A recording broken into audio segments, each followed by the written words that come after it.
Have you ever tried applying an applique to a sweater and it doesn't work because look how stretchy this is and your stitches just get all wobbly, the machine's eating it, everything is going wrong. What do you do? Well, today I've got some great tips for you so that way you can perfectly applique on sweaters. I'm even going to show you how to use a knit fabric as the applique on top of the knit sweater, and it's going to work beautifully. And follow along to the end so you catch all the tips. This process involves adjustments on your sewing machine, along with using the appropriate interfacing on the top and the bottom of your sweater, and a couple other little tips. Today, I'm going to be using the sweater that I created. It's an upcycle, but I used one of my patterns from the sewing club. That's right, I've got a sewing club. You get a pattern every month along with sewing and pattern drafting lessons. You also get access to the Discord where there's a super cool community of sewers that you get access to. So check out the link below and start creating your wardrobe one garment at a time with me. The first thing you need to do is decide what kind of applique are you going to be applying to your sweater. It could be a name cutout, it could be a bow, it could be a tree, it could really be anything. Today, I'm going to be using a heart shape to put all over the sweater. Super Valentine's Day, huh? So I have my heart template here cut out, and now it's time to cut out the fabric I want to use for my applique. And I'm actually going to be using a pre-existing sweater, upcycling, save the world, you guys, right? And I'm going to be using that to apply to my other sweater. And I'm going to cut out a bunch of these hearts because I'm going to put them all over my sweater.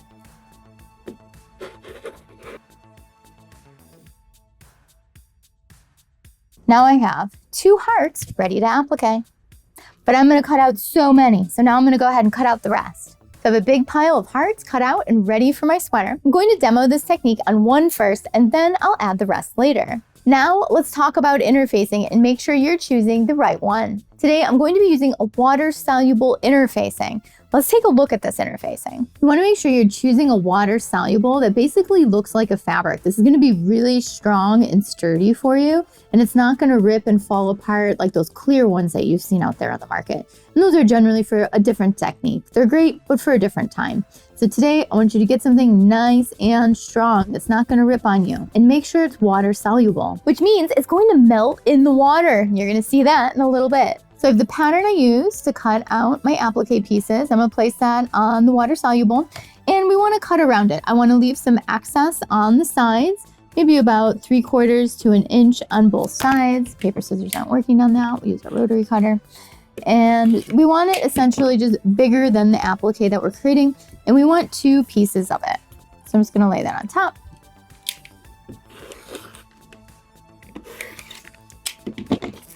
Now we have 2 pieces of water-soluble interfacing that are roughly the same size, and they are bigger than my applique piece. Next, we're going to place the applique on top of the water-soluble, and we're going to trace it out on the water-soluble.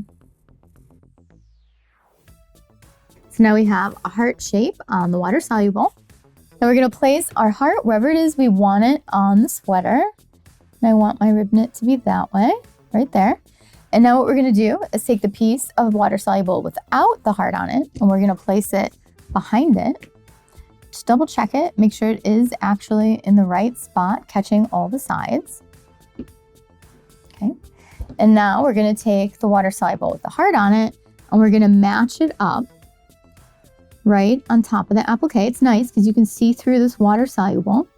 And now we're gonna pin it down. Now when I pin, I'm going to go through all layers. I'm going to make sure I'm catching that back layer as well, because we want to keep everything super stable. Try not to catch a bunch of fabric up in the pin too. It is going to raise up a little bit because we're using 2 thick knit fabrics. So for this, I probably just need about 3 pins. I don't need a ton. We just want to make sure it's not going to move on us.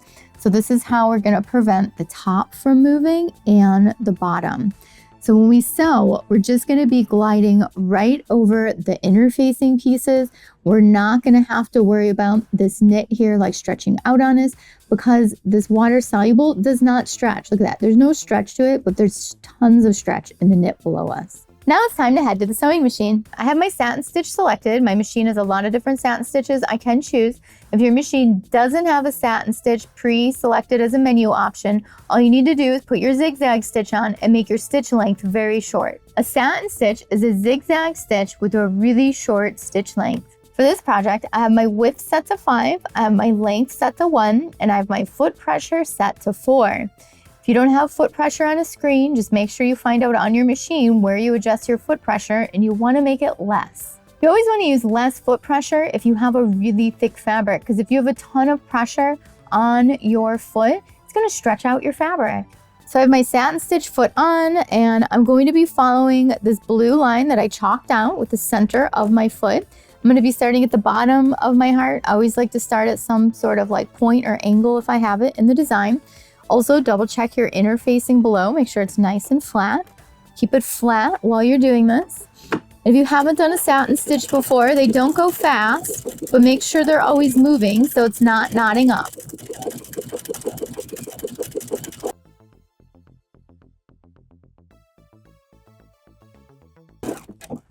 When you're working with a full garment, you're gonna have to keep moving it and rotating it so it's not putting any weird additional pull on the design that you're creating.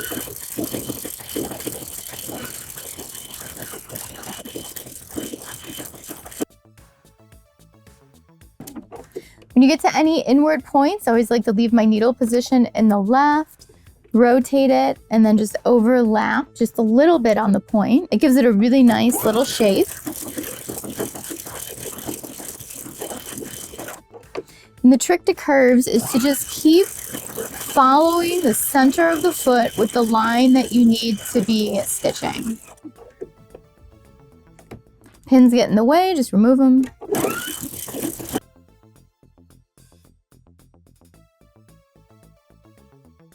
When I get back down to the bottom, I'm going to overlap the tip of my heart, engage my fix button, and we're done. So you can see we have the satin stitch that followed our blue line. I did come to the outside of this one when I was doing it because I could see through it, and I felt like the edge of my fabric was over here and not there. So you can see the back of it also has the satin stitch outline on it, and so does the front. Now we're going to submerge the water-soluble interfacing in the water. Look at that, just like that, it disappears. It is gone. It's gone from the front, it's gone from the back, it has disappeared. That is truly some sewing magic. Now I'm gonna add the rest of my applique hearts to my sweater. So I added 5 more hearts, and then I gave my sweater a good wash, dry, and press, so that way all the water-soluble interfacing is out of my sweater. Because if you don't fully wash it out, it kind of gets like sticky. It kind of feels like glue. And who wants to wear a sweater full of glue? Not me. So I added 3 more little hearts above the big one, and then on this side, I added a bigger one and then a little one. And look at how cool these hearts look. We have so much texture here. We use that rib knit sweater to cut out the hearts, and then we appliqued them on this pink sweater. And the nice part about knit on knit is that everything still stretches great. And you can use this technique to also applique on woven. So it could be a knit to a woven, a knit to a knit, or even a woven to a woven. These tips are really gonna make sure that your applique is staying in place. And today you learned how to sew a stretchy fabric on top of another stretchy fabric as an applique. You learned all about that water-soluble interfacing, adjusting the foot pressure on your machine, and the length. And don't forget, always test out on a scrap. And if your appliques are turning out a little wobbly or stretched out after you wash, consider using tearaway interfacing on the back of your applique. You're just gonna need to tear it away or cut it away after. And I'd love to know your favorite tips when creating appliques. Leave those down below in the comments. I'm sure everyone else would love to hear them too. Thanks so much for watching Sew Anastasia today. If you have any questions at all, leave it down below and I'll get back with you as soon as I can. And if you're not already a subscriber, well, what are you waiting for? Make sure you subscribe and hit the notification bell so you know when all the new sewing videos come out. And if you're already a subscriber, well, thank you so much for watching today. These videos are for you guys. Let me know what else you want to see coming up on the channel. And if you want to learn even more about sewing, well, come on into my design studio to take some classes with me in person or take some classes online. There's links down below for both. And if you want to know what's going on in the studio, make sure you check out my Instagram stories. Thank you so much for watching. Bye!